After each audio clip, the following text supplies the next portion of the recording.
Hey, what's up? Andrew Kramer here, and I've got a tutorial that's gonna knock your socks off. Literally, knock them off. Even if you got sandals on, just knock them right off. What we have here is this 3D room, kind of this dark 3D room. I like to call it the room of darkness. And this is actually the room police put you in when you get caught stealing printers from Best Buy. Well, actually, we probably would have got away with it, except that we had to go back there to get the USB cables, so that kind of jammed us up there. Okay, let's go ahead and get started. What we're going to be using is a texture from the Riot Gear DVD collection. So if you're not familiar with that, check out videocopilot.net, Riot Gear, awesome collection, if you don't already know. But what we're going to do is go into the Grungy Textures collection. I'm going to go down to the low resolution grayscale ones. And what we have is this grunge gray number 11. It's this kind of cool looking texture. And what we're going to do is take this and drag it into a new composition. Now, the next step is to turn this layer into a 3D layer by clicking on the 3D layer switch, hitting W for the rotate tool. You know, I heard that the first time, instead of R, because R brings up the rotation, but the tool is actually W, and they actually write it in there somewhere as the rotate tool. I thought, what? That's got to be the stupidest thing I've ever heard. I'm not going to say that. And yet, here we are. Anyway, W, we're going to rotate it, hold down Shift. Then if we go back to the selection tool, we'll just kind of move this over, kind of creating a wall. Duplicate the layer, edit, duplicate. Move this over to the other side. Check it out. Duplicate it again. Hit the rotate tool again. Rotate on the X-axis, the red axis, till it's flat. Bring it down to the floor. And basically we want to position this into a room. And we want to bring this over so it intersects, and then up so that the black is kind of where it intersects. So go ahead and do that for both of these layers right there. So it's okay if it overlaps a little bit. So that's good. Then we'll take the floor, duplicate it, move it up to the top, and we might need to create a camera at this point. Just go ahead and use the 35mm preset, choose OK. And then I'm going to take the Track Z camera tool and just kind of pull out of this room here. And kind of bring it back into view. Okay, so let's go ahead and create the back wall. So I'm going to duplicate the layer again, bring it down, and we're just going to rotate it like so.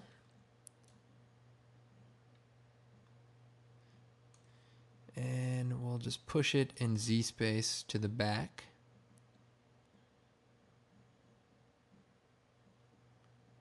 Doesn't have to be perfect. We can go to the top view, make sure that we line it up. And also, if you want, you can select all the layers and pick a different color so that's easier to see. I'll go back to the active camera, scale this up just a little bit. Okay, looking good. Now we want to create a new light. We'll go ahead and make the intensity 150, and we'll make the color like a blue color. Okay, so that looks pretty good. Let's take the camera and position it inside of this room. So just kind of move forward, and we can even zoom out as we move the camera in, just to create the illusion of a little bit of a larger room. And the room's a little dark, so let's go into the light properties and bring the intensity up. So when you use a color, the intensity kind of changes based on the intensity of the color. So, okay, now this room's a little small. What we need to do is make this room a little bit bigger. Now, we can duplicate these walls, forever, or there's another way we can do that. So let's take this back layer, we'll call it the back wall. By the way, you can hit return on the keyboard. Oh, one other thing. I got an email about how do I show my frames instead of time. Just control click. Instead of time, just control click until you get frames. Nice tip there. That one's free. Okay, so we're going to take our back wall. We'll shut it off for a second. Then we go to the effects and presets, type in motion. And you're going to see motion tile and drag that down to all 4 wall layers. Now what we want to do is change the output width to 500. We'll copy this, select the other 3 layers, paste it. Control C, Control V. Then we take our back wall and go to the Z axis, and you can hold down Shift and basically just push that back there until we close it off. Okay, so it's a little dark in here, but let's go ahead and take the track tool and let's back up some. See that? By duplicating the room, we also created a longer hallway. Isn't that cool? I don't know. Have you guys seen this before? Possibly in a promo for a product. I can't remember. Anyway, we can do an animation where we kind of fly down this hallway, and that's pretty cool. Now, there is one thing that we have to compensate for, and that is the back wall is just way too bright. It's almost like a mirror. And so what we need to do is take the back wall, choose Effect, Color Correction, Exposure, and just bring that down. I don't know. Yeah, that looks pretty good. Quick interruption. I just want to show you one tip I forgot to go over, and that is if you go down to the light intensity, Alt-click, add that wiggle expression. Oops, wiggle. 3,40, and that'll just kind of give the room a little dreariness as the lighting will kind of flicker a little bit. Those darn incandescent bulbs.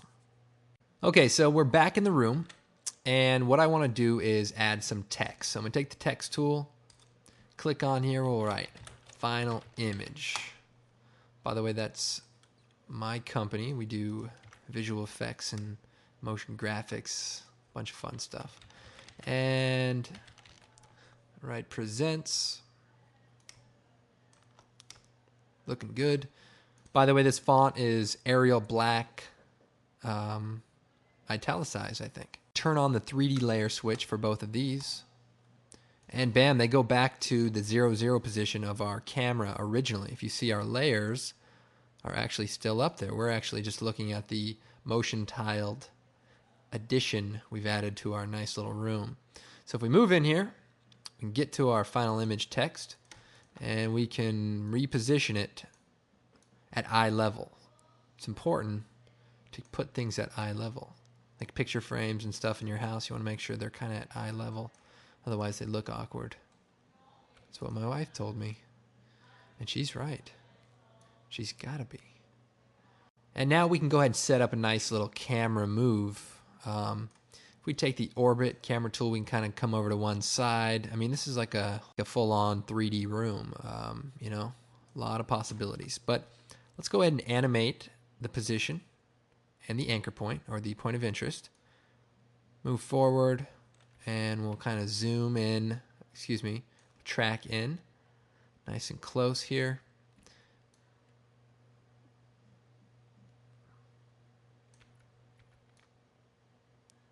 Nice. Kind of offset it over here to the side. And we'll play around with the light too. Make sure we have good lighting. Good lighting, it's important. And we'll even zoom out further. It'd be like this huge zoom in. We can start out here lower at the ground, coming from the darkness. Or whatever. That looks pretty good. Kind of cool, we cross over.